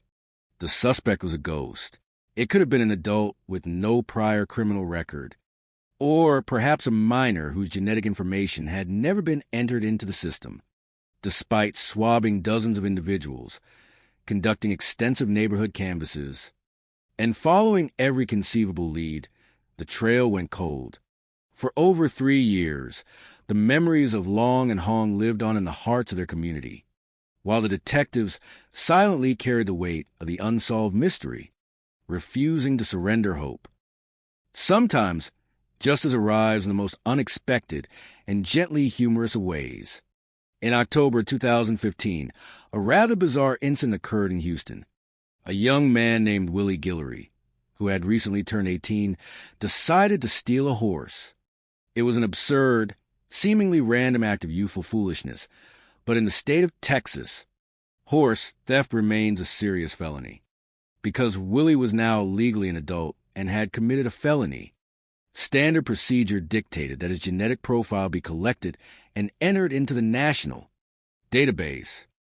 The database, a silent and tireless watchman, performed its automated search. Suddenly, a notification flashed across the screens of the Arlington Police Department. The profile of the Houston horse thief was a perfect, undeniable match to the genetic material left on the marijuana cigarette at the Arlington crime. Seen back in 2012, at the time of the tragic incident, Willie had been a mere 16 years old, a juvenile whose identity was shielded from the system. His reckless decision to steal a horse had inadvertently unraveled a 3-year-old murder mystery. The detectives could hardly believe the irony. A moment of light-hearted disbelief amidst a solemn investigation. On October 17th, 2015, detectives brought Willie Guillory into the station, officially arresting him for a minor parole violation to bring him into the interrogation room. Initially, Willie played the part of the tough, oblivious youth. He swore he had never been to Arlington, promising the officers he knew nothing about the incident. The seasoned detective, employing a masterful mix of patience and educational explanation, calmly detailed the indisputable science of genetic profiling. He explained exactly how the evidence worked and how it proved Willie was inside that apartment. The facade crumbled. The weight of the secret he had carried since childhood proved too much to bear. Willie broke down, tears streaming down his face, and confessed. He admitted he was there, but he insisted he did not act alone. He pointed the finger at his uncle, 52-year-old Bobby Guillory. Willie explained that his life circumstances had left him vulnerable, and when his uncle commanded him to travel 3 hours to Arlington to help with a job, he felt he had no choice. Willie's confession provided the missing pieces of the puzzle. He detailed the intricate plan his uncle had devised to stage the apartment to look like a gang. Related burglary. They scattered the compact discs, left the crushed pills, draped the blue bandana, and Willie, in a moment of teenage carelessness, had smoked a marijuana cigarette and left it behind. Willie revealed that his uncle had possessed a key to the apartment, allowing them to wait in the shadows. When Long and Hong returned from their joyous birthday celebration, the tragedy unfolded. But the most shocking revelation was yet to come. The detectives asked Willie why he and his uncle would target 2 innocent strangers. Willie explained that it was not a random act of violence, but a contracted assignment. He revealed that his uncle was working on behalf of a woman named Daphne Wright. Willie had met Daphne through his uncle. He recounted how Daphne had demanded money from people who owed her, coldly stating that if they did not pay, she wanted them dealt with. The illusion of the gang burglary was shattered, replaced by the chilling reality of a financial dispute orchestrated from afar. The detectives realized they were dealing with an inside job of devastating proportions. They immediately shifted their focus to Bobby Guillory, locating him in Katy, Texas. In December of 2015, Bobby, a man with no prior criminal history, was arrested. The presence of a search warrant for his genetic profile was enough to break his resolve. He confessed, his voice heavy with remorse, admitting he had been terrified the entire time. He explained that in 2011, he had been unemployed, desperate, and hungry. Daphne Wright, a woman he knew through a friend, recognized his vulnerability and offered him $10,000 to carry out her demands. Bobby described Daphne as a spiritual loan shark, a woman who manipulated the faith of others for immense financial gain. He confirmed that Long and Chow owed Daphne an astronomical sum, ballooning near $280,000. When the family could not pay, Daphne decided to collect on their life insurance policies. She was a mastermind, dictating every detail of the operation. But when the detectives asked Bobby how Daphne had acquired the key to the apartment, he dropped a bombshell that left the investigators reeling. He claimed the key came from Chow Tran. The investigation had come full circle, arriving back at the grieving son-in-law who had made the initial distress call. The detectives were blindsided. They had developed a relationship with Chow, checking on his well-being over the years, viewing him as a victim of a terrible tragedy. Now, he was implicated in the very conspiracy that claimed his family. Before confronting Chow, the authorities focused on capturing the mastermind. In August of 2016, detectives arrived at Daphne Wright's Houston home. She was a commanding presence, a woman who ruled her household with an iron will, her husband Howard appearing entirely subservient. When questioned, Daphne remained cold and evasive. She admitted to knowing Chow as a client and acknowledged the debt, casually remarking that people always pay what they owe. She refused to elaborate further, demanding legal representation. The police executed a search warrant on Daphne's residence, uncovering a trove of evidence. They found meticulous ledgers detailing her spiritual fees.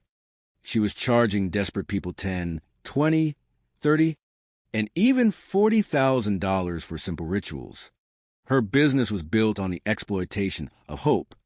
She was arrested and taken into custody, her reign of manipulation finally brought to an end. The final, most complex piece of the puzzle remained Chow Tran. Financial records subpoenaed by the police revealed that after receiving the insurance payout, Chow had not reopened the beloved family business. Instead, he had purchased a new home and seemingly moved on to secure a watertight case against Daphne Wright, the orchestrator of the entire scheme. Prosecutors faced a difficult moral dilemma. They needed insider testimony to definitively link Daphne to the financial motive and the hiring of the Guillories, in a move that highlighted the complex, sometimes painful reality of the justice system. Prosecutors offered Chow Tran immunity in exchange for his full testimony. In the safety of the courtroom, under the shield of immunity, Chow took the stand. He painted a picture of Daphne as a terrifying figure, a woman who wielded her supposed spiritual powers like a weapon. He claimed she blackmailed the family, threatening them with devastating curses if the debt was not paid. In a bizarre twist, Chow testified that it was actually his mother-in-law, Hong, who had bravely suggested sacrificing herself so the family could collect the insurance money and escape Daphne's wrath. It was a narrative that the seasoned detectives found entirely unbelievable, a desperate attempt by a complicit man to minimize his own guilt. The defense attorneys fiercely attacked Chow's credibility, pointing out the absolute lack of documentation for the massive debt and highlighting that Chow was the sole beneficiary of the $850,000 that eventually cleared. Despite the turbulent and contradictory testimonies, the jury listened carefully to the presentation of evidence. In September of 2019, after years of tireless investigation, the jury returned their verdict. They recognized the irrefutable evidence of Daphne Wright's orchestration of the plot. She was convicted and handed a sentence of life in prison without the possibility of parole. Justice, in its most resolute form, was served to the mastermind. Willie and Bobby Guillory also faced the consequences of their actions, the wheels of accountability turning steadily. Yet, for the dedicated detectives who had worked the case for 7 long years, the resolution carried a bittersweet taste. The fact that Chow Tran walked away completely free, protected by his immunity agreement, was a heavy burden to bear. The lead investigator, reflecting on the arduous journey, found solace in a profound philosophical belief. He knew that the truth, no matter how deeply buried, eventually finds a light. He believed that the universe has a way of balancing the scales, and that those who orchestrate harm will ultimately answer for their deeds, in this life or the next. The story of Long Nguyen and Hong Lee is not merely a tale of a tragic end. It is a powerful narrative about the vulnerability of the human spirit, the lengths to which people will go to protect their dreams, and the unwavering dedication of those who stand watch over society. It is a reminder of the beautiful, vibrant community in Arlington that continues to thrive, honoring the memory of the sweet, hard-working couple who journeyed across the world to build a life of love through the diligent work of law enforcement and a touch of ironic fate in the form of a stolen horse. The darkness was pushed back, allowing the enduring light of justice and community resilience to shine brightly once more. Chapter 1, The Fabric of Hope. The morning sun over the city of Arlington, in the state of Texas, did not rise in a hurry. It crept slowly over the wide, flat horizons, painting the quiet suburban neighborhoods in warm shades of amber and gold. In this corner of the world, thousands of miles away from the emerald rice paddies of Vietnam, an elderly couple had built a sanctuary. Long Nguyen and his beloved wife, Hong Lu, spent their mornings listening to the gentle hum of the Texas breeze, a sound so different from the bustling streets of Saigon they had left behind in the year 2000. To understand the depth of their journey is to understand the heart of the American dream. When they first arrived in the United States, they carried very little in terms of material wealth. What they did possess, however, was an inexhaustible reservoir of determination, a deep love for their 3 children, and a mastery of the textile arts. Within a few years of their arrival, their small apartment was filled with the rhythmic, comforting click-clack of commercial sewing machines. They established a family business, transforming rolls of vibrant cloth into beautifully crafted garments. It was a true family endeavor. They enlisted the help of their son-in-law, Chow Tran, a young man of 38 years who possessed the gift of fluent English. Chow became the public face of the enterprise, navigating conversations with corporate contractors, shaking hands with suppliers, and translating the dreams of his in-laws into prosperous realities. For nearly a decade, the heavens seemed to smile upon their endeavors. The pinnacle of their success arrived when they secured a highly coveted, lucrative contract to manufacture garments for a global entertainment giant, none other than the legendary Disney brand. For a time, their workspace was a joyous world of colorful fabrics, laughter, and the bright promise of a legacy that would secure the future of their grandchildren. But economic tides are notoriously fickle. By the year 2011, the grand contract had concluded, and the gentle hum of the sewing machines began to quiet down. The steady stream of orders slowed to a trickle, and financial anxiety began to shadow the family home. In times of deep uncertainty, human beings often look backward to find a path forward. Long and Hong, raised in the ancient traditions of their homeland, turned their thoughts toward the spiritual realm. They believed in the delicate balance of luck, energy, and the protective deities who safeguard household prosperity. When traditional avenues failed, they wondered if a spiritual cloud, a silent curse, had settled over their business. Seeking a way to lift this perceived shadow, Chow Tran and his mother-in-law turned to the pages of a local Vietnamese newspaper. There, among the advertisements for community services and local markets, they found an entry for a spiritual advisor located 250 miles away in the coastal city of Houston. Her name was Daphne Wright. She promised to banish misfortune, dismantle spiritual obstacles, and restore the flow of abundance to those who had lost their way. Chapter 2, A Sudden Silence in the Morning. The date was June 10th, the year 2012. The clock on the wall showed exactly 7:29 in the morning when the tranquility of the Arlington Emergency Dispatch Center was interrupted by a phone call. Chow Tran was on the line, his voice thick with apprehension. He requested a welfare check on his elderly in-laws, explaining that they had not answered their phone and that his teenage son, who had gone to knock on their door, was met only with silence. The family had gathered outside the apartment, noting with growing dread that a window to the residence was slightly open. Officer Weller was the first to arrive on the scene. As a seasoned officer with 14 years of dedicated service, he immediately noticed that the atmosphere was unusual. It was far too early in the morning for a typical welfare check, and the sight of an entire extended family waiting anxiously on the pavement suggested that something was profoundly wrong. Step by step, Officer Weller approached the apartment. The door was unlocked. Upon entering, the interior presented a scene of disarray. It bore the classic hallmarks of a burglary. Drawers were pulled open, compact discs were scattered across the floor, and the living room furniture was in a state of upheaval. Officer Weller called out into quiet apartment, his voice echoing off the walls. There was no response. He systematically checked the kitchen, the living room, and the bathroom, finding them completely empty. Only the master bedroom remained. Inside the bedroom, the officer scanned the space with his flashlight. At first glance, the room appeared vacant, but as he turned to leave, the beam of his light caught a series of dark hand smudges on the wall adjacent to a remarkably small closet. A heavy silence filled the room.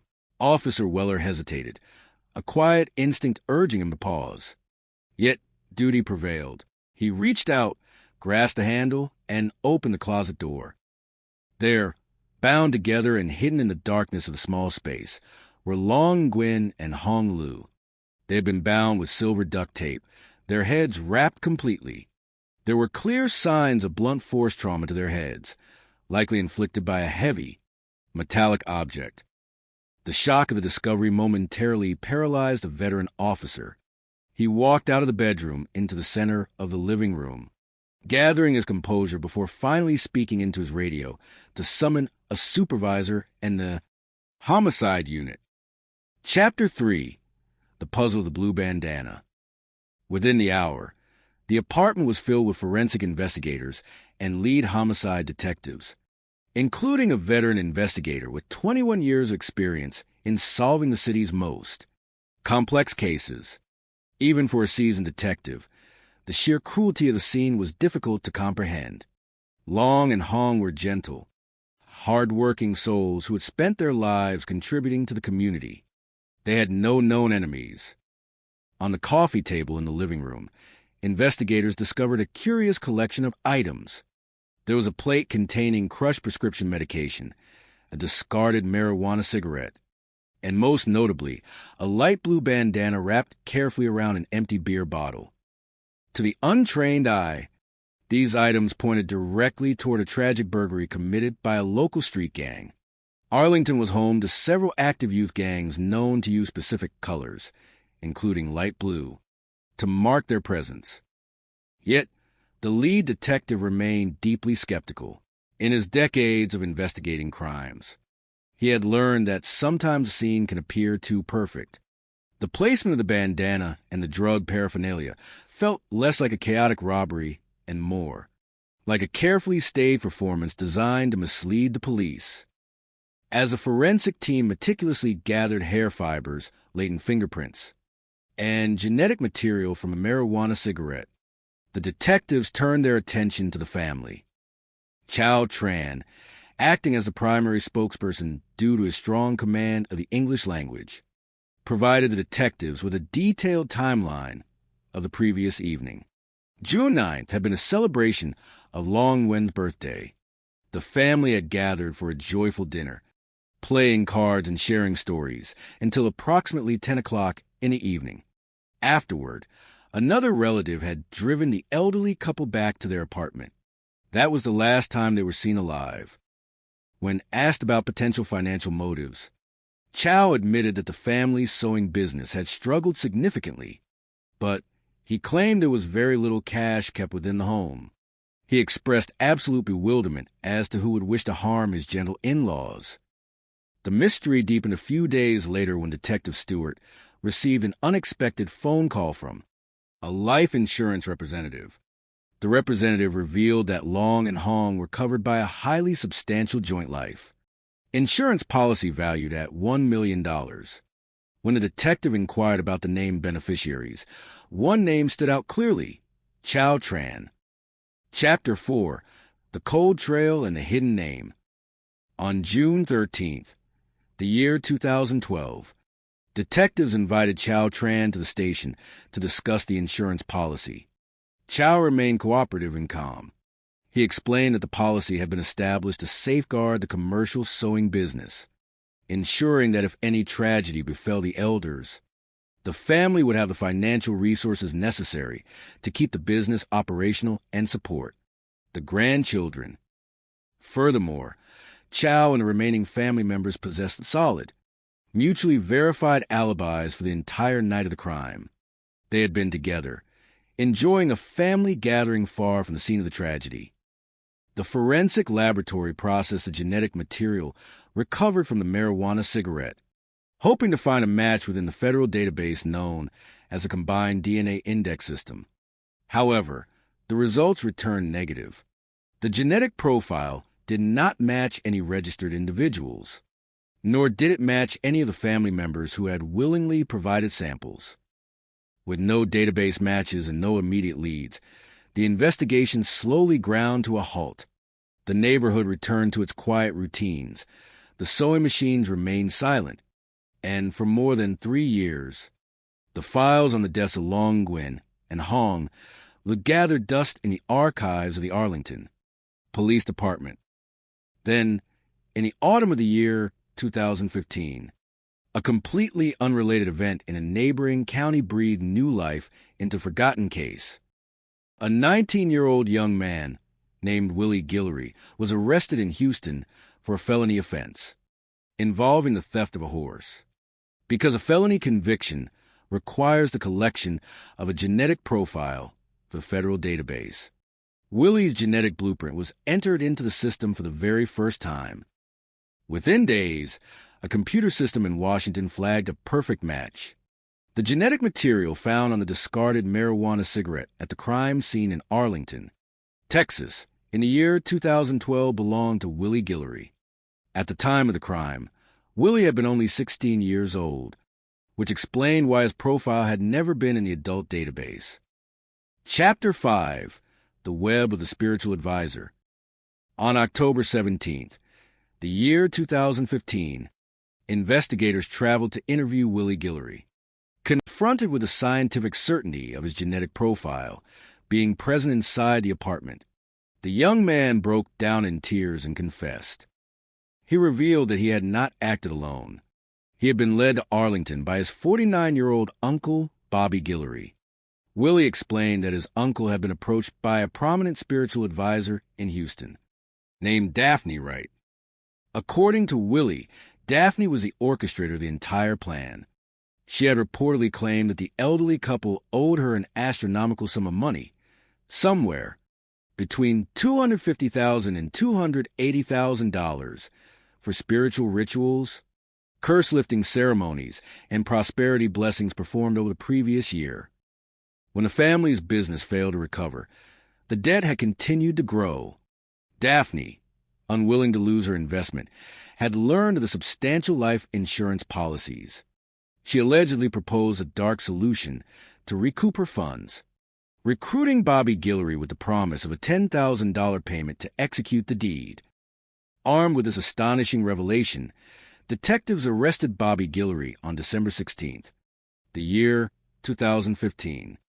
Bobby, who had no prior criminal record, confessed to his involvement, confirming that Daphne Wright was indeed the mastermind who had coordinated the logistics, provided the keys to the apartment, and demanded the debt be settled at any cost. Yet, a shocking question remained. How had Daphne obtained the key to the elderly couple's apartment? During his interrogation, Bobby looked directly at the detectives and uttered a name that sent a chill through the room. Chow Tran. Chapter 6, The Verdict of Time. The revelation of Chow Tran's potential involvement painted a far more complex picture of devotion, fear, and financial desperation. Investigators learned that the family had become deeply ensnared in Daphne's spiritual influence. They believed implicitly in her power to control fortunes and manipulate destiny. Chow claimed that his mother-in-law, Hong, had grown so desperate to save her family from bankruptcy and the spiritual wrath of the advisor that she had contemplated sacrificing herself so the family could collect the insurance money to pay the staggering debt. While prosecutors harbored deep doubts about this narrative, they recognized that to secure a conviction against the primary instigator, Daphne Wright, they required Chow's detailed testimony. In exchange for his full cooperation and truthful testimony against Bobby, Willie, and Daphne, the state offered Chow immunity from prosecution. In August of the year 2019, the trial of Daphne Wright commenced. The courtroom was filled with quiet tension as the details of the spiritual business were laid bare. The prosecution presented ledger books seized from Daphne's residence, detailing extraordinary fees of tens of thousands of dollars charged to vulnerable clients seeking luck and blessings. Chow Tran took the stand, describing Daphne as an incredibly powerful, demanding figure who held an absolute psychological grip over his family's actions and decisions. The defense countered by arguing that Chow was the true beneficiary of the tragedy, pointing out that the insurance proceeds had gone directly into his bank accounts, enabling the purchase of a new home. Ultimately, after days of deliberation, the jury returned a verdict of guilty. Daphne Wright was convicted of capital murder and sentenced to life imprisonment without the possibility of parole. Bobby and Willie Guillory likewise faced the consequences of their actions under the law. Though the legal proceedings reached their formal conclusion, the detectives who had poured their lives into the case remained reflective. The memory of the gentle weavers, Long and Hong, who had crossed oceans in search of a peaceful life, lingered in the hearts of the community. Their journey stood as a poignant reminder of the enduring power of family, the tragic dangers of unchecked greed, and the relentless light of justice that, even after years of darkness, eventually finds its way into the deepest corners of the world. Chapter 1. The Promise of the Lone Star State. The sun always seemed to rise with peculiar warmth over Arlington, Texas.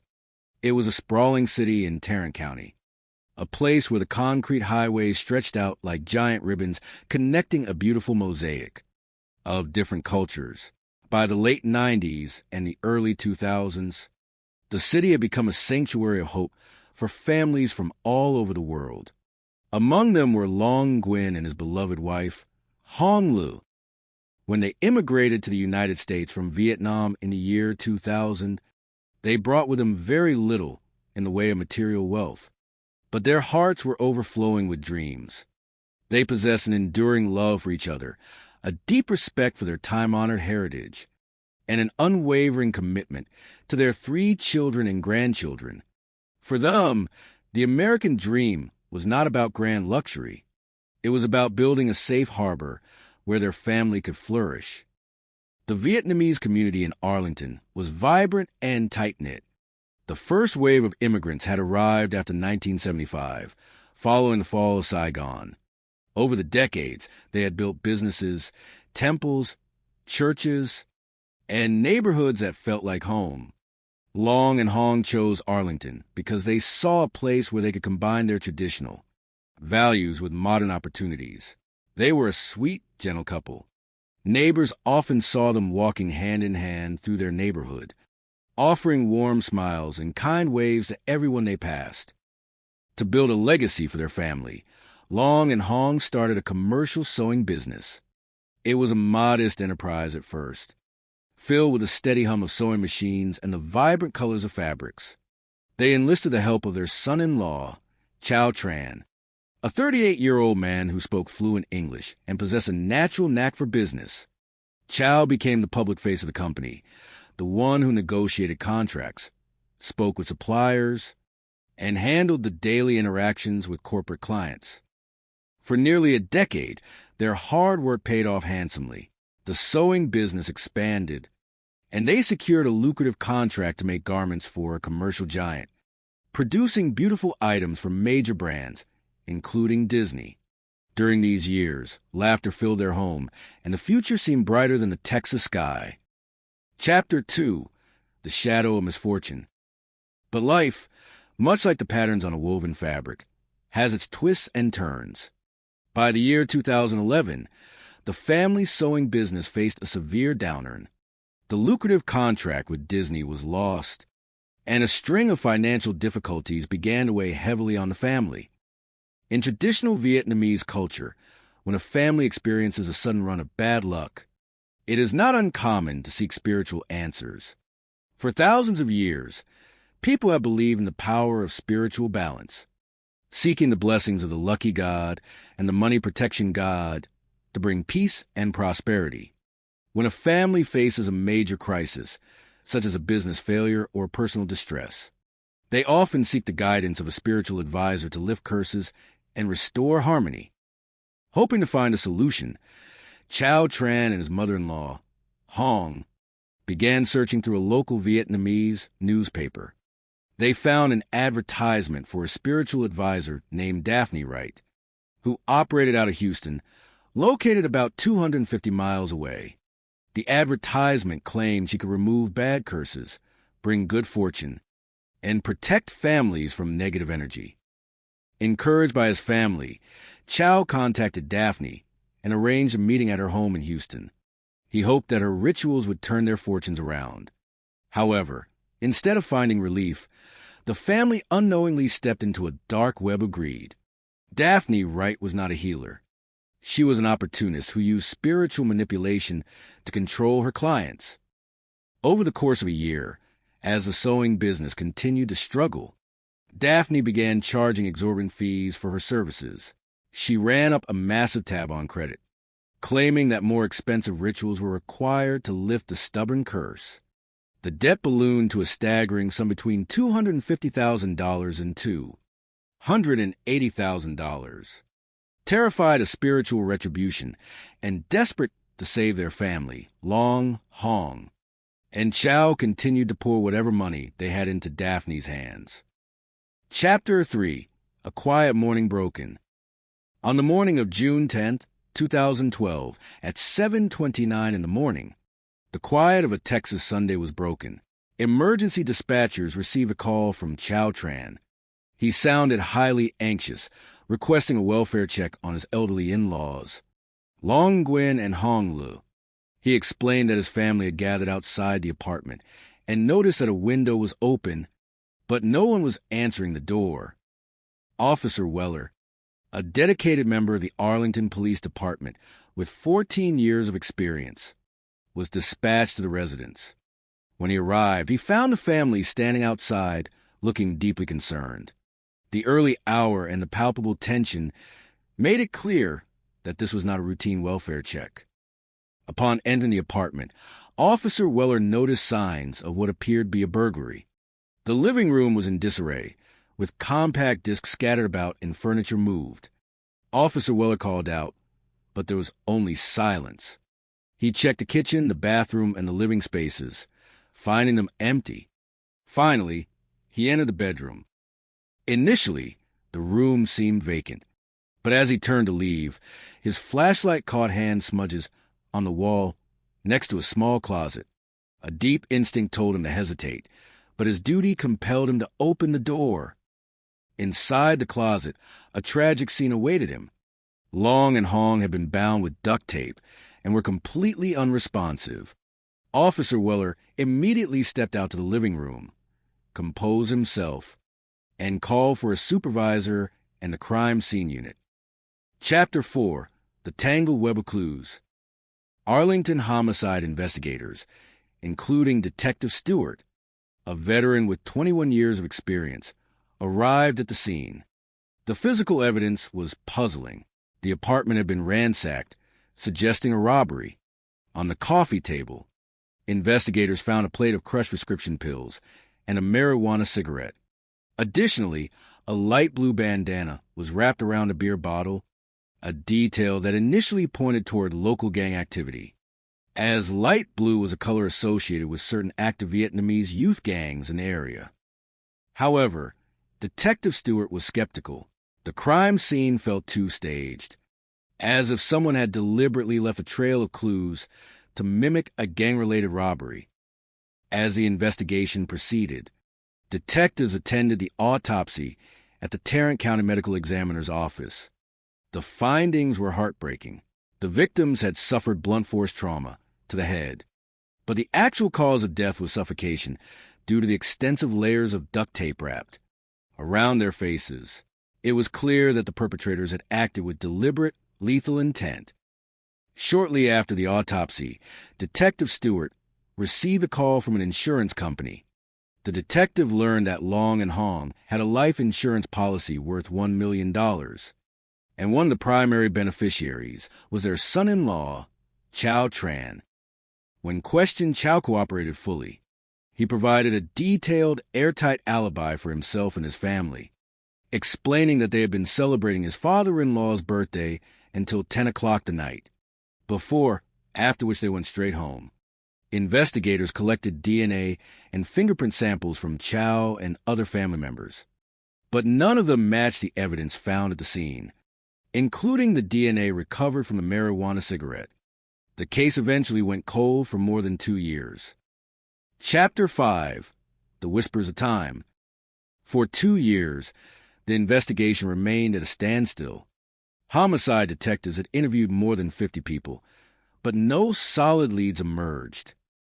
Then, in October 2015, a breakthrough occurred. A young man named Willie Guillory was arrested for stealing a horse in Houston, which is a felony in the state of Texas. Because of this felony conviction, his DNA profile was entered into the national database known as CODIS.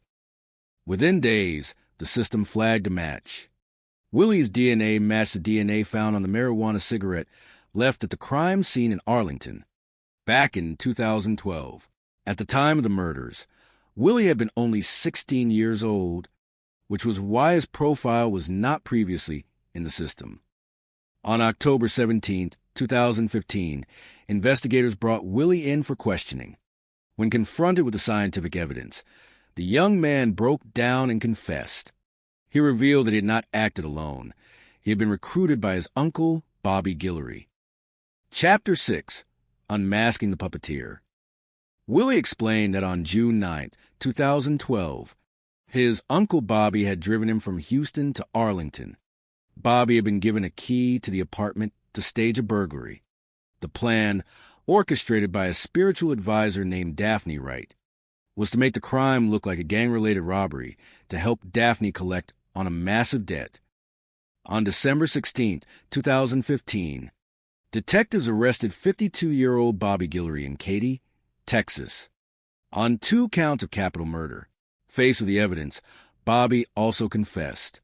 He explained that he had been laid off, was struggling financially, and had been promised $10,000 by Daphne to carry out the deed. Bobby confirmed that Daphne Wright was a mastermind behind the entire plot. When Chow and Hong could not pay the $280,000 debt they owed her, Daphne learned about their substantial life insurance policies.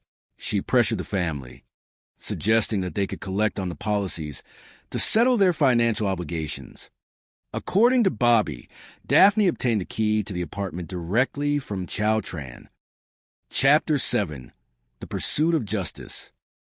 With this crucial information, detectives obtained a search warrant for Daphne Wright's home in Houston. Inside, they discovered detailed financial ledgers showing that she charged clients tens of thousands of dollars for spiritual services. To secure a conviction against Daphne, prosecutors offered Chow Tran a plea deal of immunity in exchange for his full and honest testimony. Chow agreed to cooperate. On August 26, 2019, the trial of Daphne Wright began.